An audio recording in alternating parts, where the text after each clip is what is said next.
Hi, everyone. Welcome to another lovely episode of Unrehearsed Futures in our third season, Creating in the Chaosmos. And I just wanted to give a big shout out to Ben Samuels for coming in as a curator and joining us on the team and sharing some of the curatorial workload of this lovely and amazing thing that has just thankfully not died as a result of the end of the pandemic, but has sustained because of the lovely work of Mwenya, Mgeni, Amy Russell, Falguni, with a little bit of cheerleading by me, and now with Ben. And we're really lovely. It's really nice to have Juan and Rosie here, and I'll leave them to take on the conversation. Just so you know what Unrehearsed Futures is, and to set very briefly the context, is that we just don't know what the future holds, but theatre makers seem to know how to work in uncertain times and in uncertain futures with a lot of their resilience and their adaptability and their ability for improvisation and their ability for ensemble practice. Somewhere in all of this, I think that we hold some lovely keys and lovely ideas towards social ordering mechanisms that might be better than the ones we already have and we have grown up in. And I think somewhere all three seasons have been an exploration of that idea in various shapes and forms, starting with how do we deal with the pandemic right at the beginning, to what can theatre do for an uncertain future. And that's where we are now. So without further ado, Ben, welcome and thank you. Thank you, Jehan. Thank you. Thank you for having me. It's a real pleasure to have joined this team, and I'm really excited to introduce and welcome our two guests for today, who I think both have a really fantastic perspective on exactly those questions that you're posing at the outset there. So without further ado, I'll quickly introduce. Today we have Juan Ayala and Rosie MacPherson and Juan Ayala. So Rosie MacPherson is a writer, director, performer, producer, and facilitator. She's the co-founder and artistic director of Stand and Be Counted, the UK's first theatre company of sanctuary, which is based in Sheffield. And Juan Ayala is a director, writer, dramaturg, designer, and occasional performer. He works between London and Madrid, specializing in physical theater, improvisation, devised works, and adaptation. Just I think everyone might know the format. As it's my first time, there's a sort of 45 minutes of recorded conversation, and then we stop recording, and then there's another half hour of unrecorded conversation. So if you want to be on the record, as it were, feel free to jump in the first 45 minutes. And if you would prefer to be off record, then there's that second half hour to join in. Fantastic. So to start out with, I was just wondering if you guys wanted to, Rosie and Juan, want to just introduce and tell us a little bit more about yourself and your practice. Should we start with Rosie? Yeah. Hello, everyone. So I'm Rosie MacPherson. I am artistic director of Stand and Be Counted Theatre. I set this up with a friend after graduating 12 years ago. I would say we were both activists and theatre makers, and that was kind of how do we combine the two? That was our starting point. We are a theatre company of sanctuary, very proud to be the first in the UK. This means that all of our work is made with and for people seeking sanctuary, which is a term we use to include refugees, asylum seekers and migrants. All our work is, the starting point is weekly creative workshops with participants. So anybody who would like a safe, fun space to come and hang out, get to know new people in the area, get familiar with the local cultural offer, build their confidence and self-expression skills, practice English in a relaxed setting. From those weekly creative sessions that we do we have a youth theatre of sanctuary, so that's babies up to 15-year-olds, and then we have adults in our soapbox group. The weekly sessions will lead to different forms of productions throughout the year. We have a really wide range of artistic approaches and methods we're using. So we work with a real range of artists to make sure that the participants get as many different experiences as they can. Productions might be a big outdoor, large-scale takeover of the local park. It might be an interactive film. We've recently done an app-based live meets digital production that uses geolocation tagging to bring to life binaural audio chapters. Then there's live performers, our participants in the park. So there's a kind of real range of ways that we want to be creative together, and it's very much led by what our participants are excited by. And a kind of new phase for us will be exploring public roundtables. So our participants as curators, the issues of the day that they want to address, we're inviting local leaders, politicians, councillors into those rooms to be grilled by our participants and ensure that they're leading on the issues that affect them, and in whatever ways we can, we're counteracting the vile rhetoric that is existing in UK politics and media right now. That's us. Fantastic. Thank you, Rosie. And Juan. So yeah, I am Juan. Hello, Juan Ayala. I'm mainly a theater director, but I also write and design sometimes as well. And as Ben mentioned, perform when they invite me to perform, because I do like being on stage. But as I said the other day to Ben, I don't have the discipline to do it, because I think a performer is someone with a lot of discipline. It's like a sport, and I'm a bit lazy for that. But I work between Madrid and London, and this is due to my life being quite scattered between the two countries, because my partner is British and my daughter was born here. So my career has been like always spread in these two countries, also sometimes around Europe, in France and other countries. So very different from Rosie, where she has a very stable, I think, project. I have this nomadic, scattered practice mainly. That's probably why Ben put us together. And yeah, so I do a lot of work as well with communities, particularly in Madrid, but I've done some in England as well. But yeah, usually like I go to a theater, to an organization, and we do something with the neighborhood. Usually it has to do with territory, and for theater practice to be more accessible. And yeah, my interest is mainly, I'd say, in new languages, so cross-disciplinary and anything that is kind of not playwright, really, like or taking playwright to new horizons.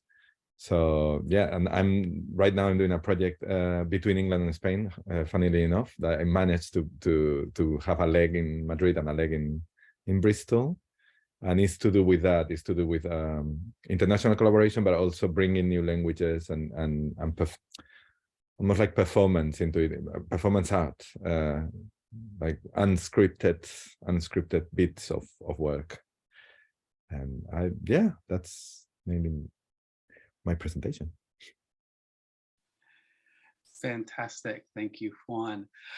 So yeah, already, yes, Juan, you seem to have hit one of the nails on the head of one of the many things that I'd love to chat about over the course of the next hour or so. But to start off with, if we just go back to Rosie, because it was a new, when we were chatting last week, it's a new notion, and for people who might not be familiar, can you talk a little bit about what a theater company of sanctuary is, and how, sort of why and how you decided to become one? Yeah, yeah. So I think, so Theatre Company Sanctuary is, there's a movement, there's originally a charity called City of Sanctuary that was working with different organisations in their locality to find ways to be more welcoming and accessible to refugees, asylum seekers, migrants, just on a kind of the rights and access that different groups have depending on paperwork. It just meant that there was obvious ways that particularly asylum seekers were falling down the cracks of support and being further isolated. So it was a conscious effort of different organisations to come together and make sure that wasn't happening. There is an art stream, so there's a few theatres in the UK that are theatres of sanctuary, there's studios of sanctuary, and we're a theatre company of sanctuary. So we particularly specialise in bringing people from all over the world together who have varying relationships with arts and their own creativity. But we know that arts is such an incredible way to make friends, learn a language, feel good about yourself. Like, it just felt like such an important element that was kind of missing in support that is given to people. So to have a company that specializes and focuses on that work was really exciting to me and to my friends that I work with, and to really focus on how we're developing people who might start as a participant but then find themselves as artists and then find themselves as leaders, and how I know what it's like to feel shut out of this industry. It can be quite snobby, and so totally relate to that and want to be part of kicking down the doors for other people. So that felt like that was just an incredibly exciting way to build an organization around making sure that everybody gets their position in it. Does that make sense? Absolutely, absolutely. No, it does. And oh, I have so many questions already. Where to begin? So, I'm curious how you evolved from that initial place to this place where now you're sort of hosting these roundtables, and as you sort of said earlier, like the participants become curators. Yeah. What sort of inspired that journey? Yeah, I think we started with, I think we were performers making work together, and really exploring the impact that someone with lived experience on stage has, and the power that they have to change minds, and the importance of having them lead on the work. And that question that always came up from audience was, what can we do? And so we really wanted to extend that offer. So we started building like essentially campaign toolkit. So every time we were asked that, we could go, you could do this, you could do this, and then do this, and then do this. Because it is absolutely enough to come and care and be kind in your everyday life. But I understand that people also want more tangible things. And so we were kind of feeling like that is an important offer that our audience is telling us that they want. And we're quite excited by that. We know that the skills of creative skills transfer in so many different ways, and the place that they absolutely transfer is in activism and campaigning. So can we support people to become the artists they want to be, and also the activists that they want to be, and have power in different kinds of rooms? And it definitely starts to feel like, what other rooms can we kind of break down doors to, and what other spaces can we get into?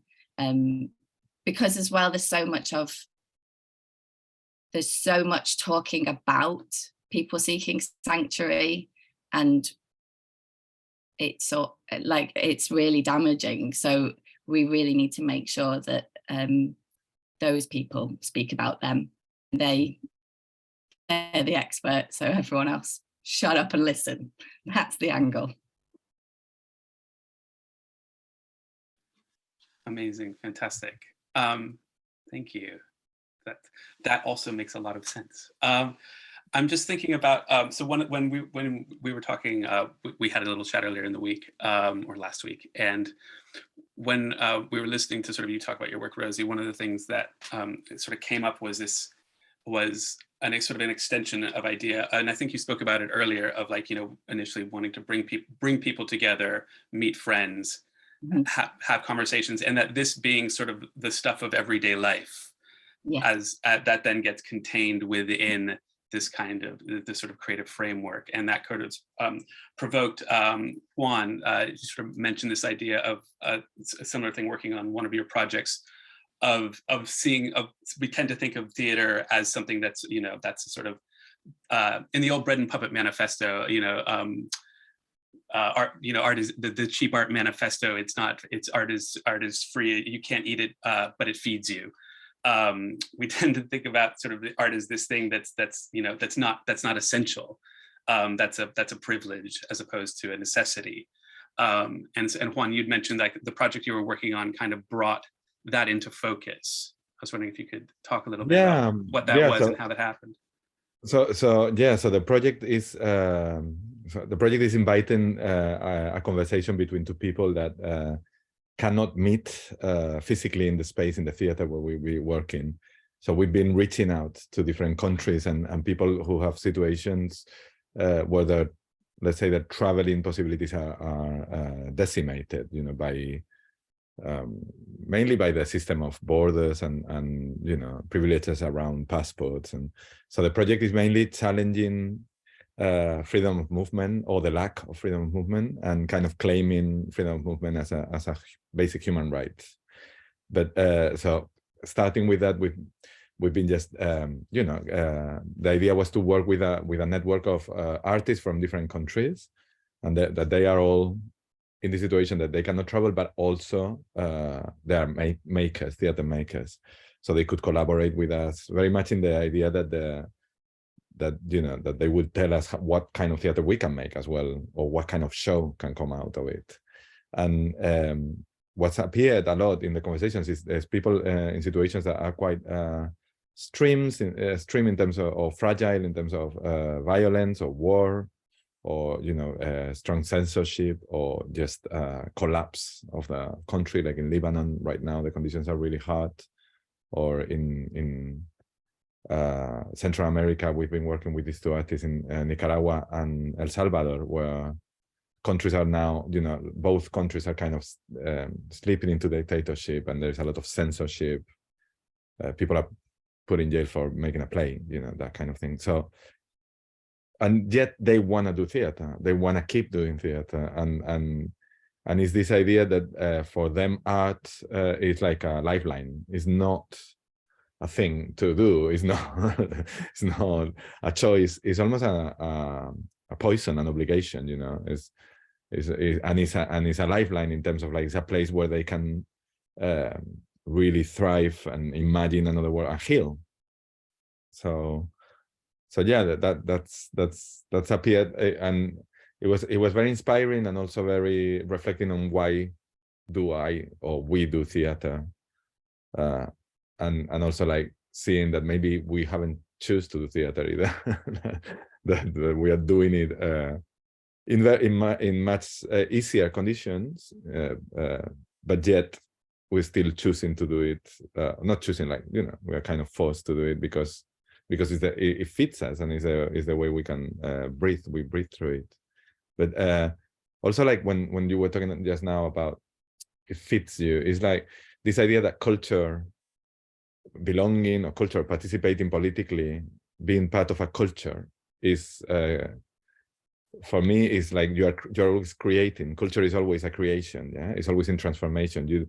Culture is not something static. It's not something like even traditions keep changing. When you look at a tradition today, and people go, oh, a wedding is like this, and you go out and you look at a wedding 20 years ago, and it's totally different. And they would say they're doing the wedding like it used to be. No, they're doing the wedding like it used to be. We understand it that it is now, but 30 years ago it was totally different.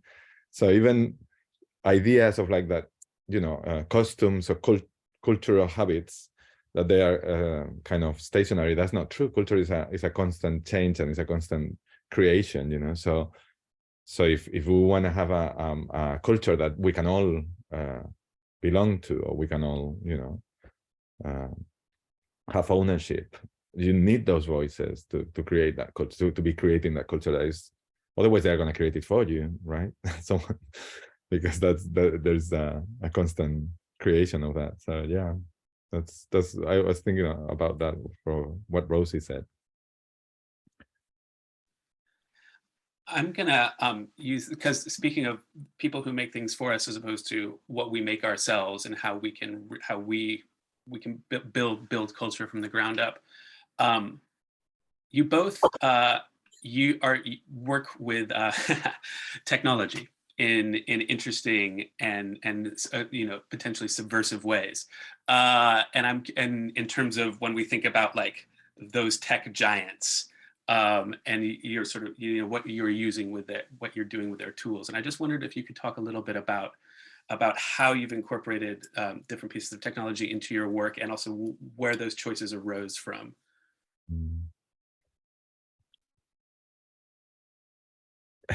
Yeah, so no, technology for me is a big, it's always been a big interest. I don't know why, maybe, I don't know exactly why, but I think it has a big influence in how we live. And, you know, I used to watch a lot of television maybe when I grew up. So I guess I was already plugged into it. But yeah, and then the how do we participate in technology, and the areas that technology have been taken away from more public organizations like nation states, like Google Maps. You know, there used to be a place that you used to go to get a map, and that was a public place in Spain. I used to go there, and because I studied architecture. Now no one goes there. That place is probably closed, and and now Google Maps is taking that. So how technology is enabling private organizations to take places that used to belong to public organizations. Yeah, so for me that's a very interesting conversation.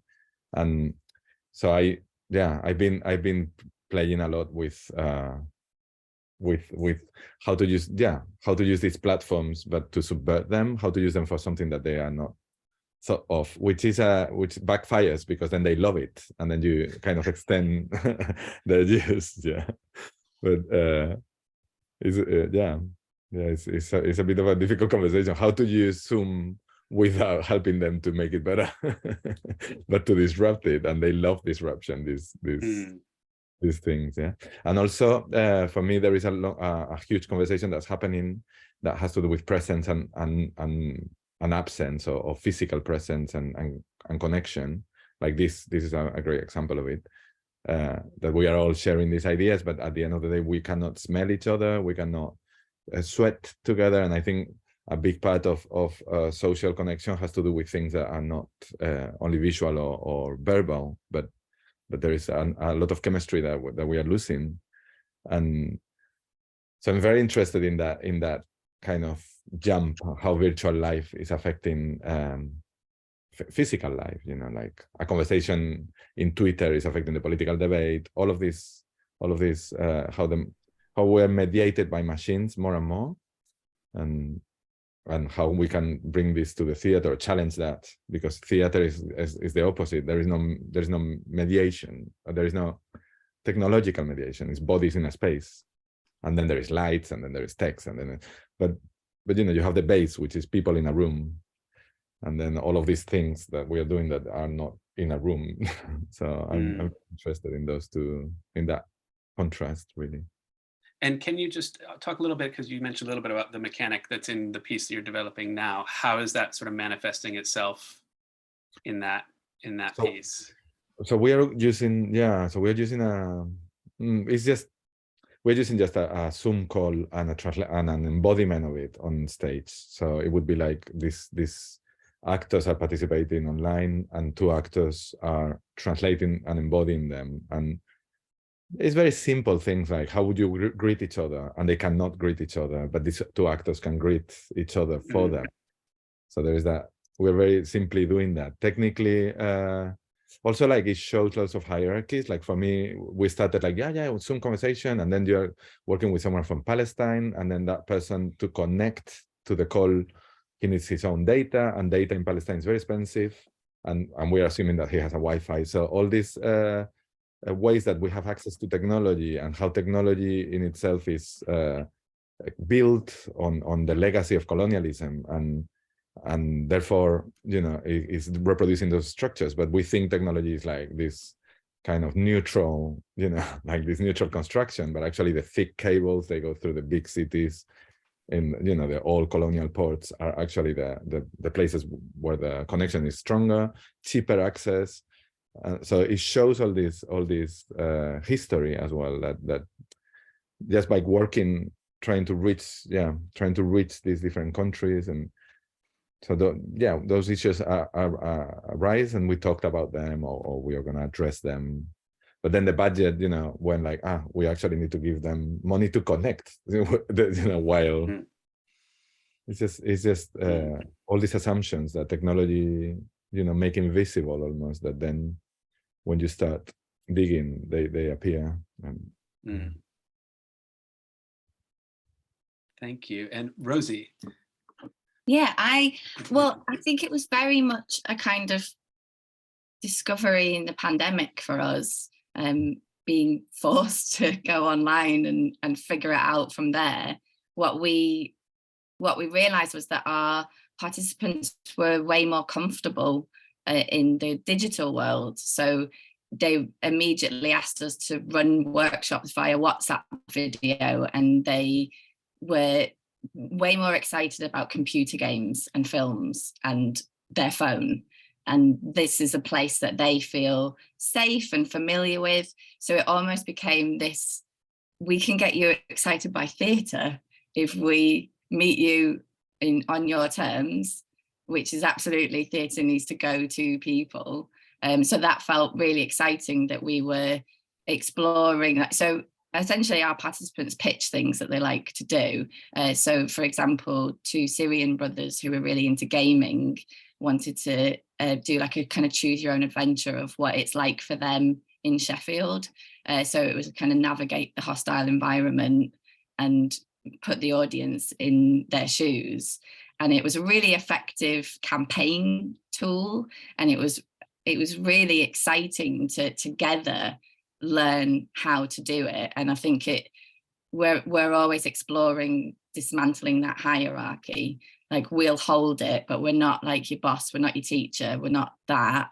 And this having to learn whole new skills together was so brilliant, and really a really positive impact for our organization. We now have a digital director, Smart Vanda, who is incredible and working in those same ways to make sure that our participants are involved in every element of creating what we're doing.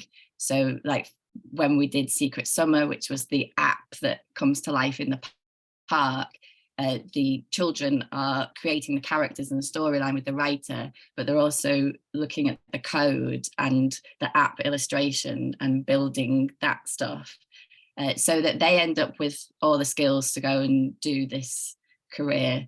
And yeah, it felt like it was having the digital director and that being a very clear part of what we do now is changing a lot for us. There's also something about language with technology, because we work in these brilliant rooms where there's loads of different languages and we're kind of muddling through it together. But that's such an important part of the bond, that it's okay that we don't always understand, and we find this new version of communication, and it's a really accepting, kind space to be in. And there's something about digital where we can more easily offer things in lots of different languages. So Secret Summer is available in Arabic and English. We're looking at models of making our website available in 23 languages, and there's just an immediate access that we can have that we didn't have before. So that's all really exciting and new for us. Yeah, also that interests me, you know, how in the other hand technologies democratize loads of things like creation or content production or video, how everyone is a good photograph nowadays. Everyone has an eye for photography.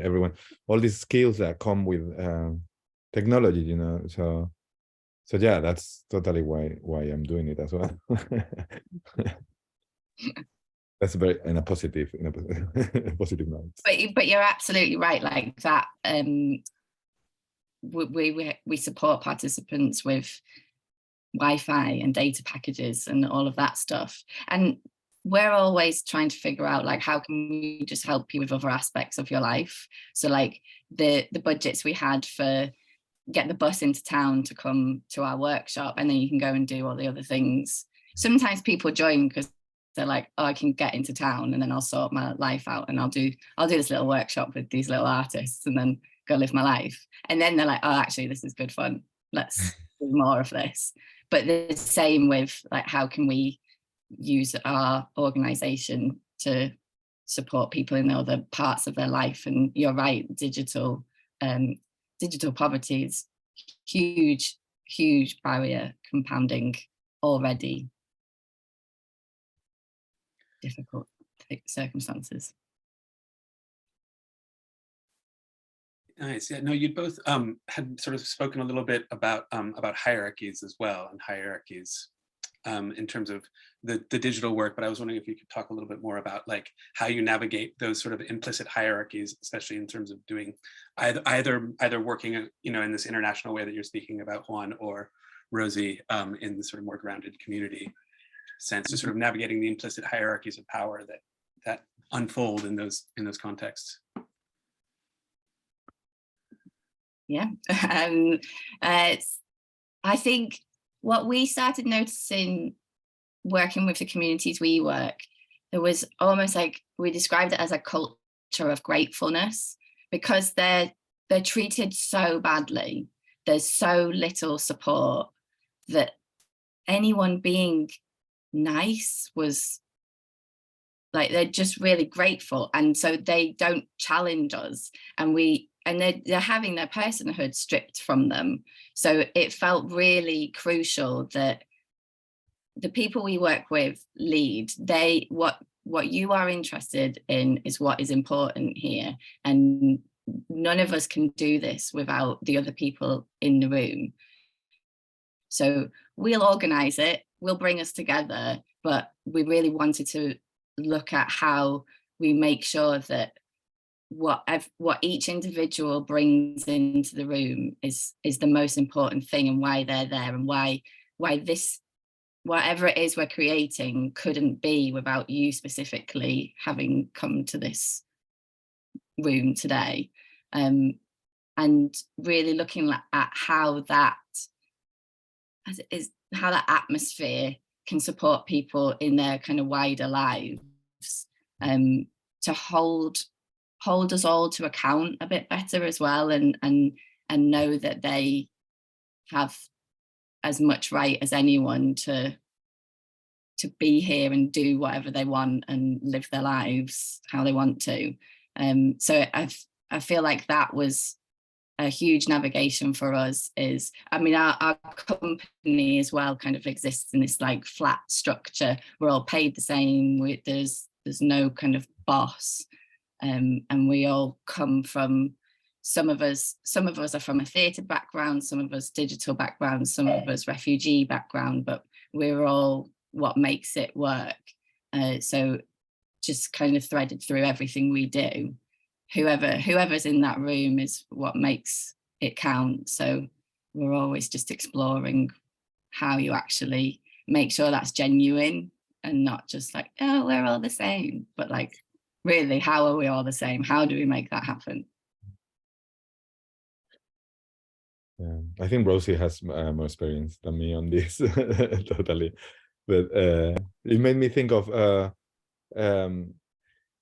how these projects and this work is also about us. You're not like, oh, I'm gonna do this work for these people that are in whatever situation, but it's about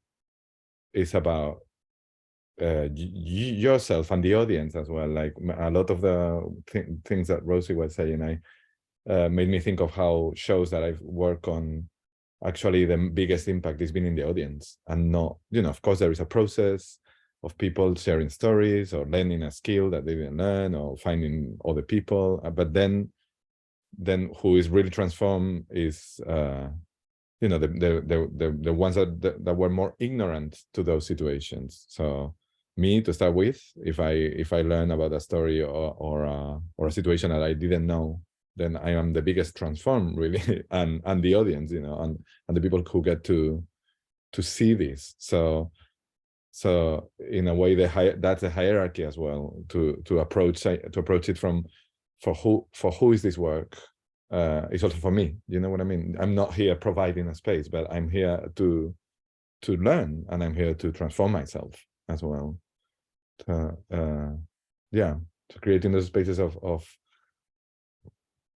because it's fun. It's a funny line. You facilitate a space. You have maybe more access to organizing it. So at the end of the day, you have to close or open the door practically with the key. You are the one that holds the key.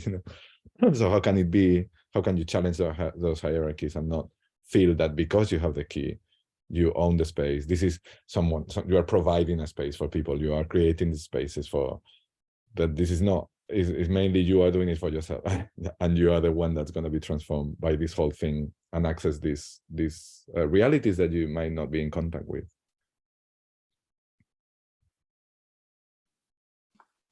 Nice. No, thank you. I think I've got one more question that I'm interested in. Then the chat seems to be going crazy, and I was trying to follow it, but it's too complex. It's too complex to do both at the same time.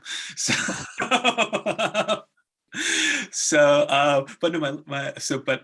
that's one more question, and then kind of open it out to everybody else who might want to ask something. But it's on that thing of, and Juan, you kind of raised this point earlier. So I had a dear old friend of mine, was a storyteller and musician named Tim Barsky, and he named his first album "The Passerby," and that sort of title came for him from this sense of the artist as someone who's as the peripatetic artist, the passerby, who is able to exist in a small fleeting moment in one place and then move on to another one. It's a sort of romantic-ish concept. And Juan, you kind of flagged this up earlier, this different relationships that each of you have to place and space and community. And I'm just wondering if you could each chat about, your own experience, because I imagine you both have a little bit of both, of a sense of either as being grounded in a place and in a space and sort of working with a specific community, as opposed to that more kind of peripatetic, someone who comes and exists in relationship for a brief period and then moves on. How that might have impacts on your own work or perspective.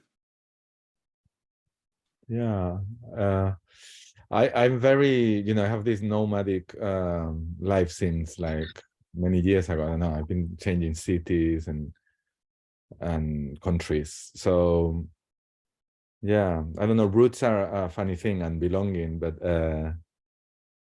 this might sound a bit cheesy, but now that I have a daughter, I feel like she's my roots. Like actually my roots don't come from the past, but they kind of spread through.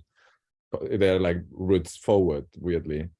And that reflects on the work, because I do these projects that are really condensed. I often call them like a wedding, where you organize an event and then there is a memory, and other relationships that appear that I might not be responsible for. So that's how I approach work. But sometimes I work with companies. I work with this company in Zaragoza in Spain that is very much like Rosie's company, and they have this more steady every week space. So there was this friend of mine who was calling it, are you seeds or spores? That's lovely.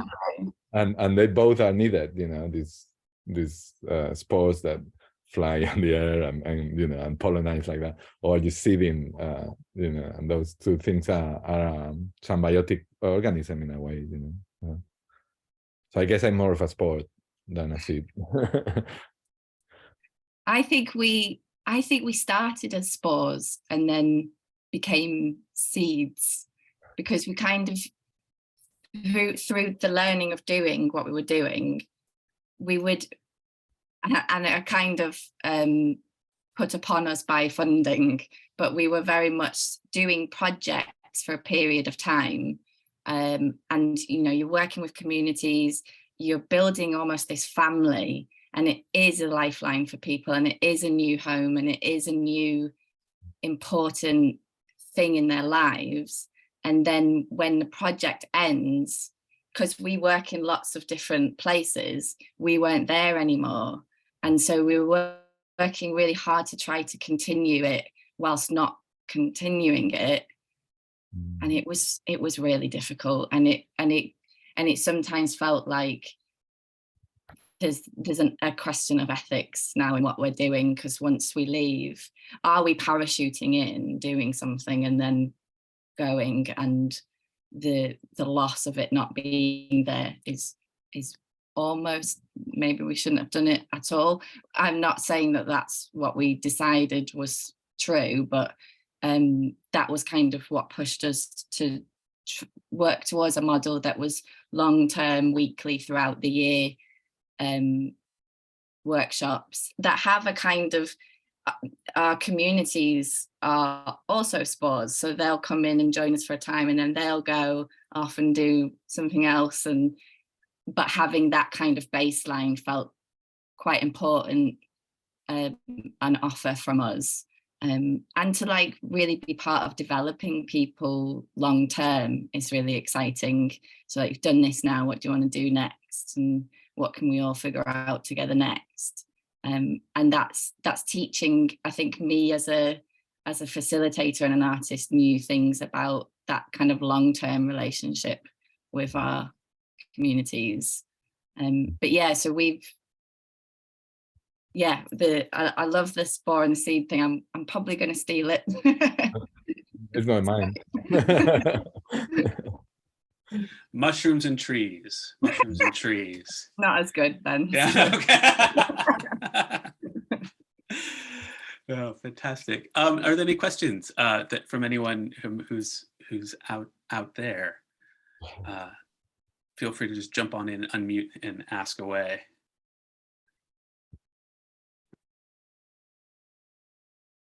I was just going, hi, Rosie. Hello, everyone. Thank you so much. I was going to say, this idea of spores is really exciting to me, because in various other conversations, we've picked up the idea of perhaps mycelium as a way of thinking through structural forms that aren't built on vertical hierarchies.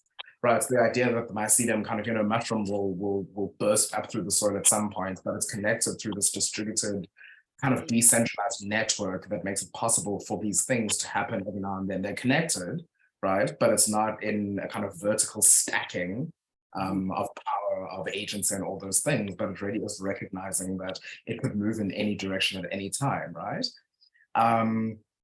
And then, so this kind of mycological kind of structure is really fascinating to me, and it's come up over and over again in our conversations.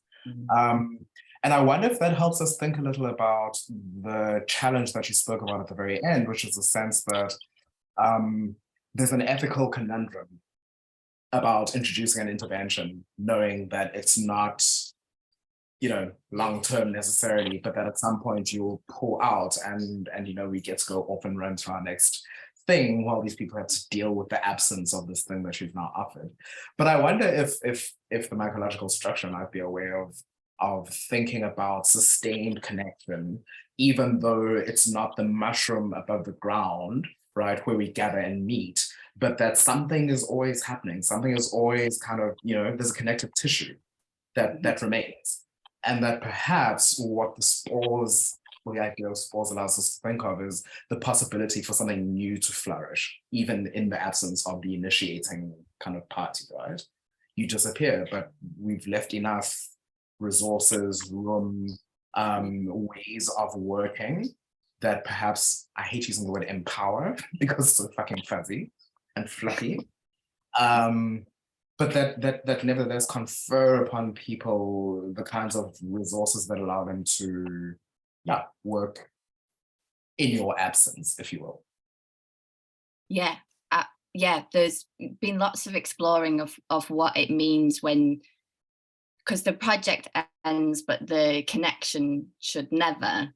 And so how do we make sure that that is always consistent? And one of the things that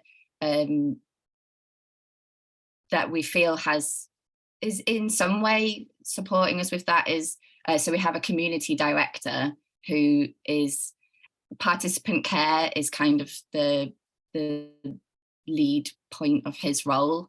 And so he stays in contact with everyone that we've ever worked with, and is just a person whenever something comes up that you need support with. He's been through it, he knows the system really well, and he can support you, advise you, will connect you into other organizations.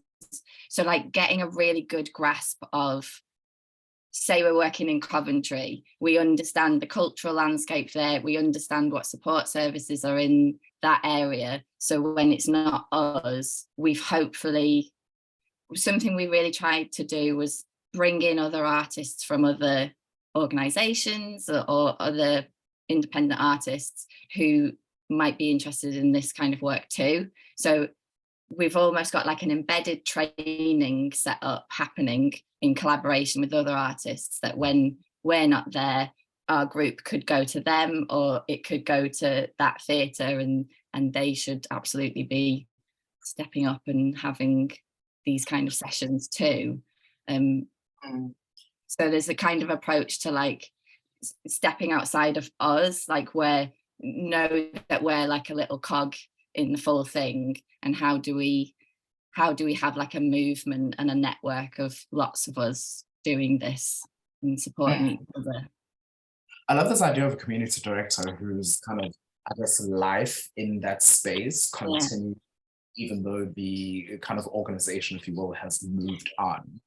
But yeah, that's what I was thinking, right? Is these kind of tails, these legs that get left behind that connect to the mother body, but become kind of thing with the capacity to produce their own, you know, kind of mycelial forms that extend outwards from there. Is super exciting. Community director, listing that as things I want for future work. Absolutely, yeah, has absolutely changed the world for us. Yeah. Amazing. Yeah, on that, I just made me think also about how to, because you know I do work where I visit organizations. I do for a theater or for and you know that there is this footprint that you leave in the theater. Like if some people go into that theater that they've never gone before, for a certain profile, for a certain, you know, just by being there for some weeks, then those relationships are, that threshold is crossed both ways. You know what I mean?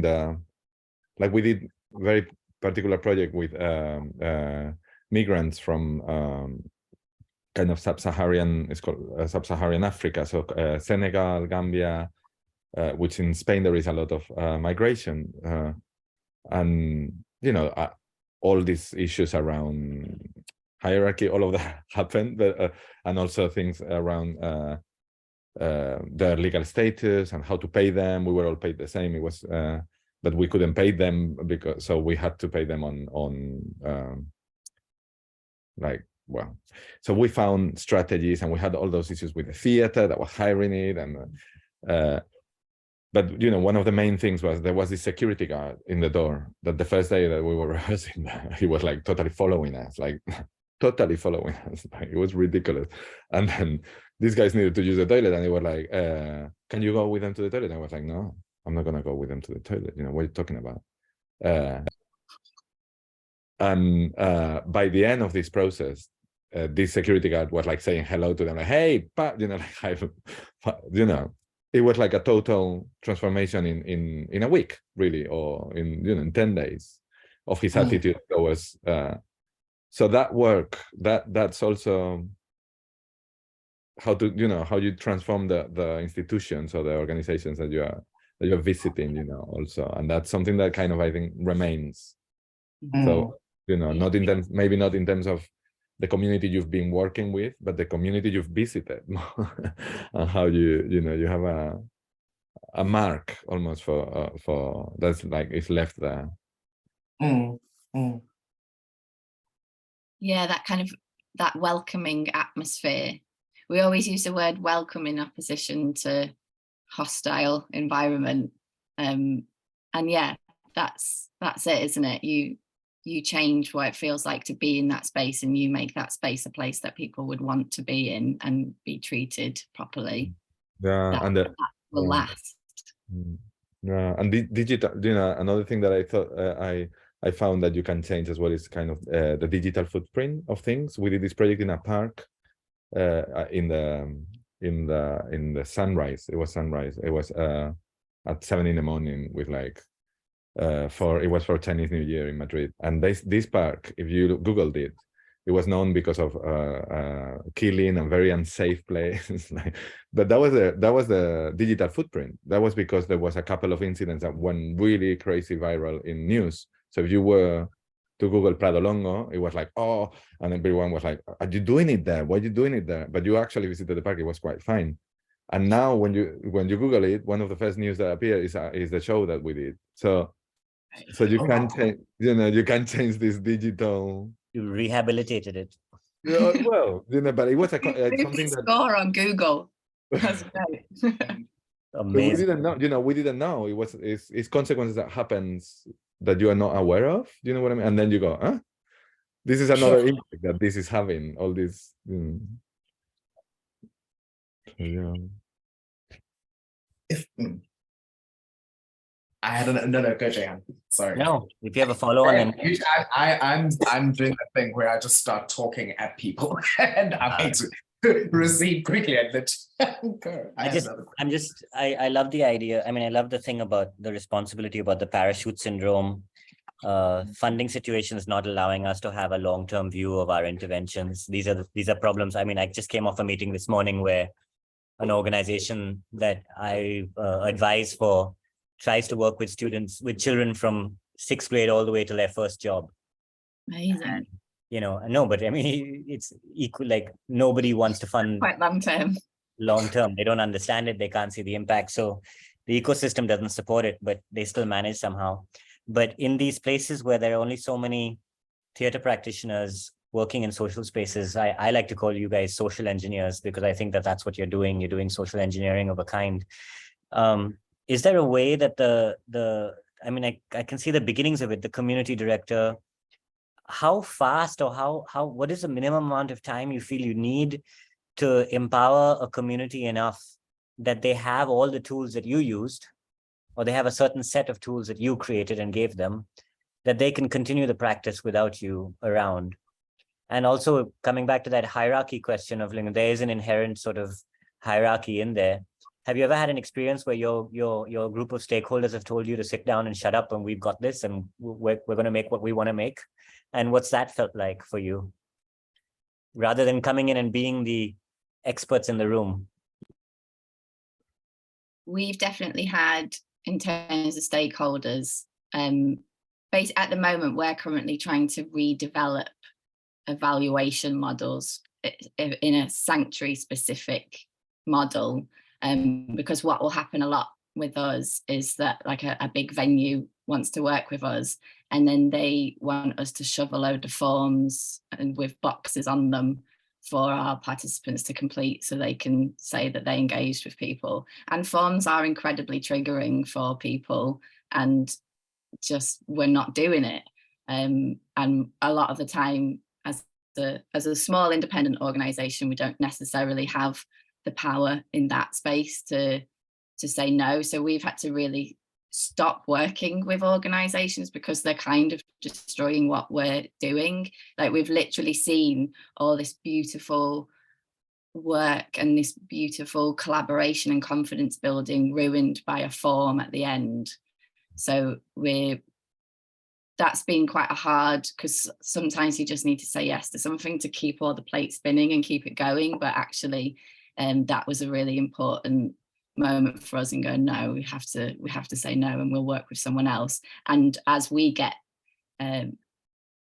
find more power is the wrong word here, but like a standing in the sector where people will listen to us more, if we can come with the evidence of why you don't do an evaluation like this, you do it like this, and you make it as joyful and as empowering as the whole process that came before, we could properly change what the sector is doing there. So that feels important. And then, oh, you're gonna have to remind me the first question. I'm so sorry. Do you leave behind the practice? Oh yeah. So this is interesting because I don't think there's a specific. I don't think I can put a time frame on that because it's so different for everybody. So some people might come and hang out with us for a month. Some might be with us a year. Some 6 months.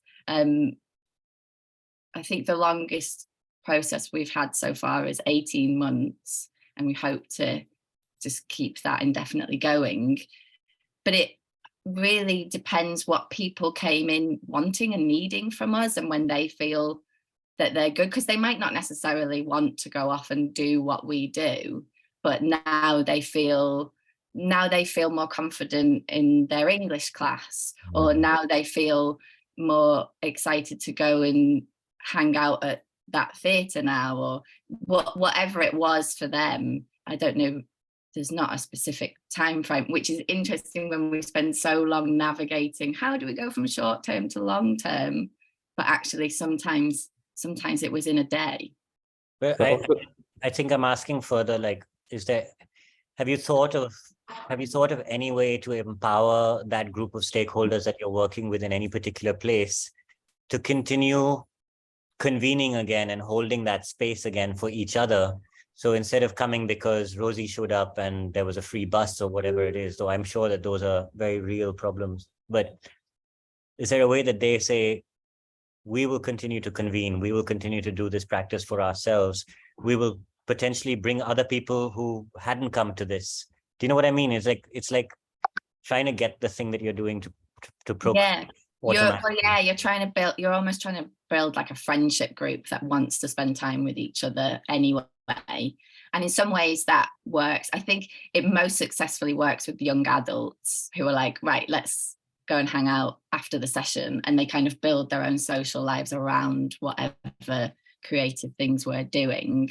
A big part of that is organizing like trips with groups and taking them to places to go and hang out, and then kind of weaning us out of that situation so they're doing it on their own without us.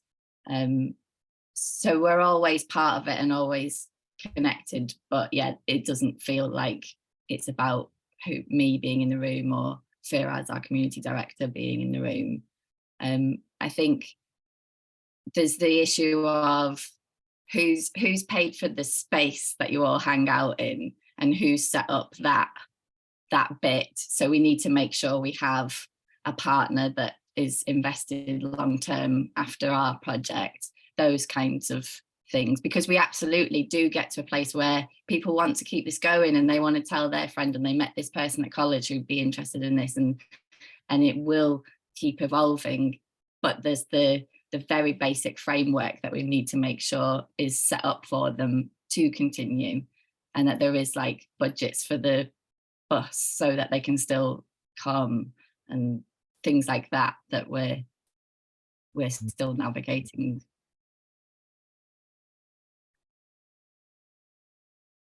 Juan, did you have something you wanted to No. add? Well, many things, I am a very opinionated man. Have many thoughts, but no.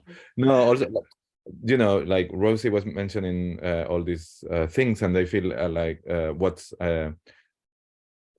So the question is a bit of a trap because for me, what we do is a bit intangible, and also in a good way. Like you cannot actually pin it down, you cannot check it, you cannot account it, you cannot go and say this many people has visited that, this thing, this was the outcomes.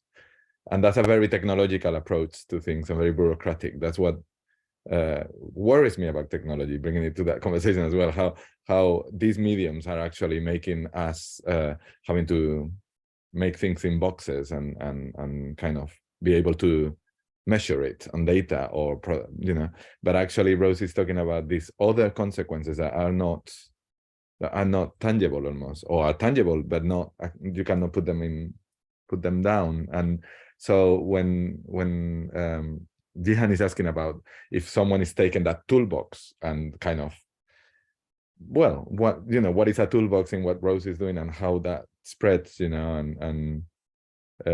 yeah, like we did this project that ran through 4 or 5 years, but it was very intermittent. And so we did a show, then we developed the show, then we did a tour, then it disappeared, then we did a season in a theater, then it disappeared.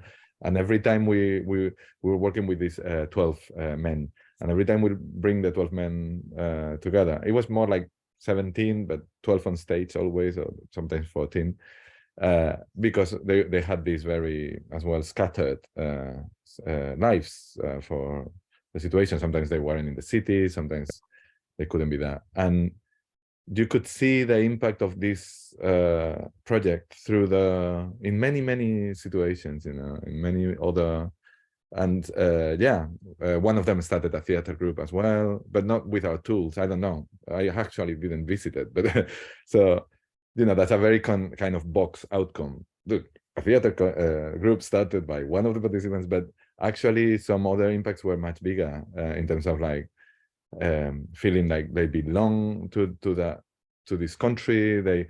I remember had him moved because we visited this town that he loved, and he discovered this town by a tour. So, and he moved to the area of the country because he felt much more.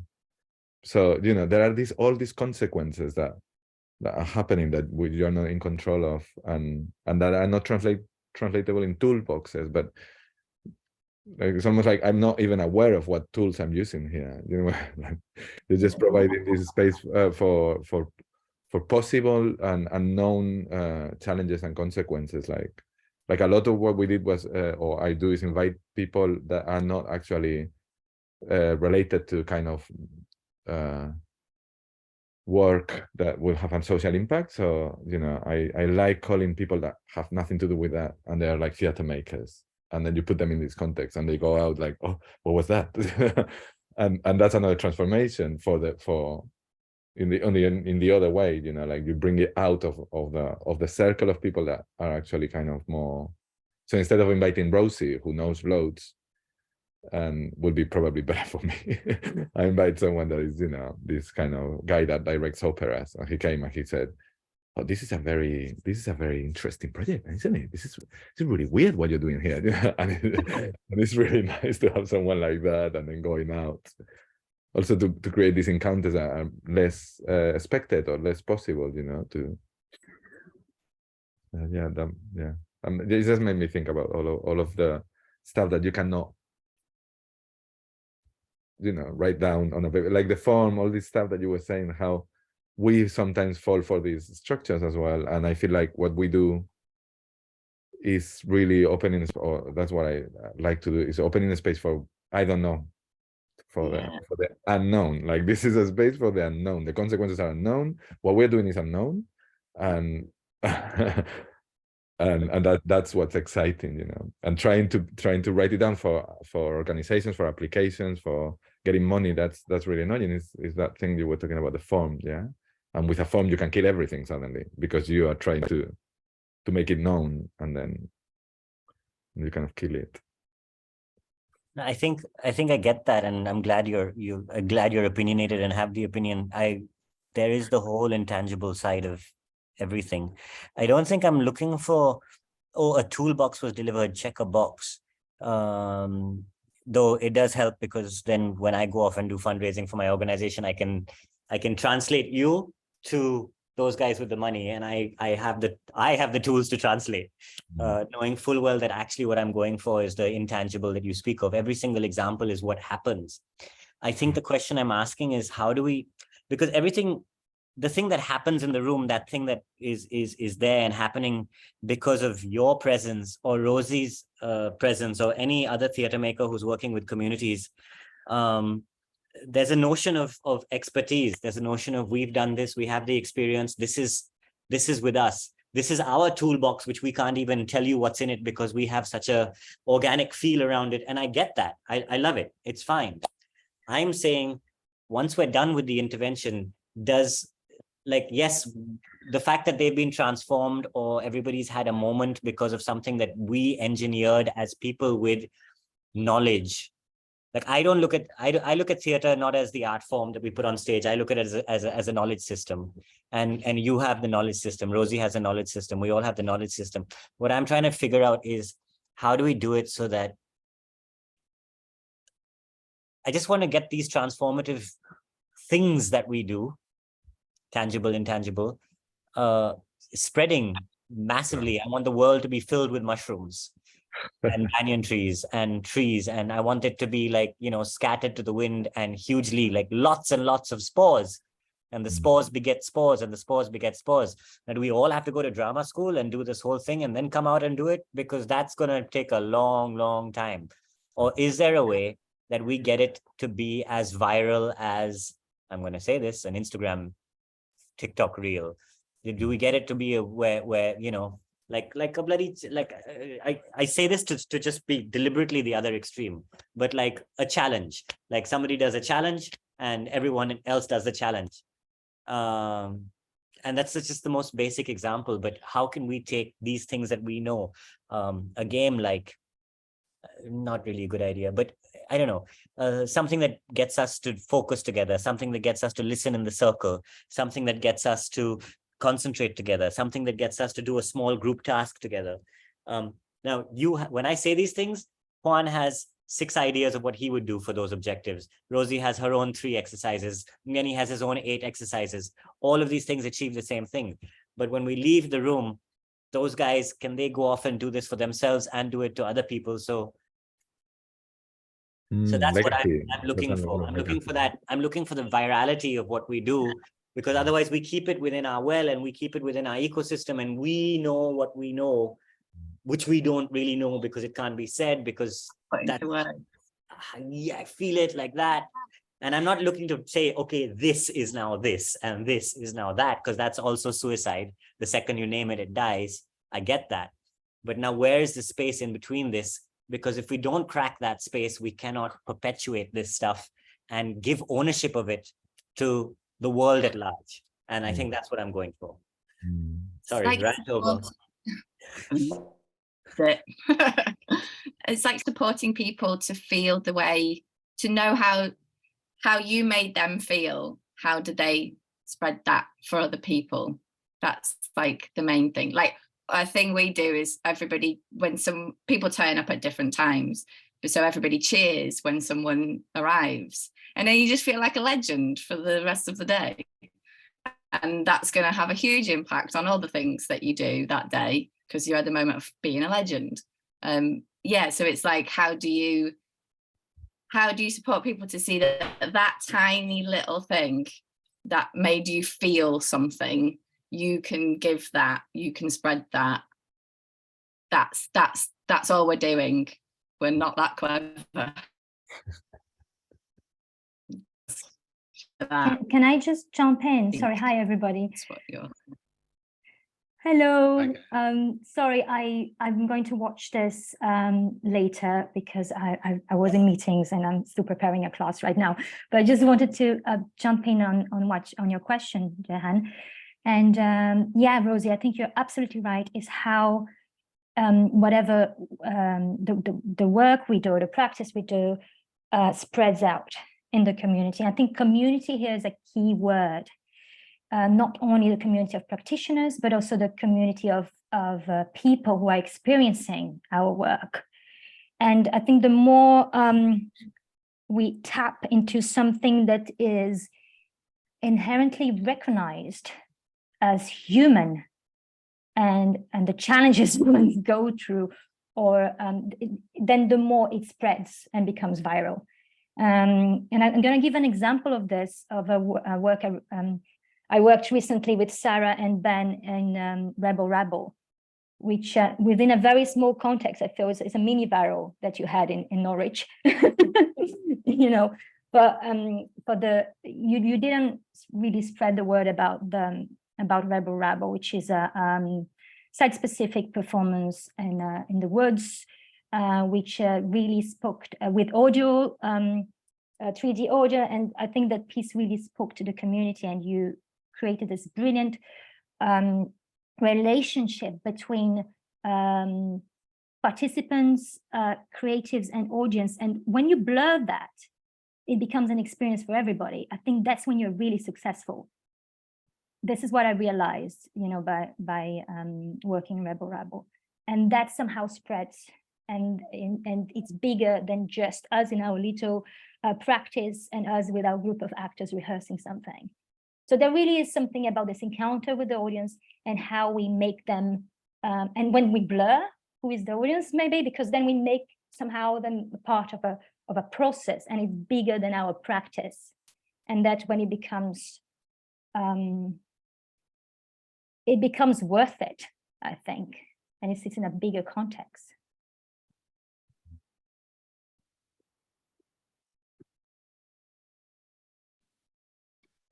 Thanks, Gael. Yeah, and I know, I mean, Sarah and I have a lot to say on Rebel Rabble. But one of the things that emerged from that project for us was a conversation about well-being and health, amongst many other things, and about how what we do can, in terms of intangible outcomes. And also a conversation of how might you measure an intangible outcome like well-being, but that was a thing that could emerge from this kind of work. I'm very aware of the time and that we've been recording. I wonder if we should stop recording. On that note, on the note of the intangible outcome.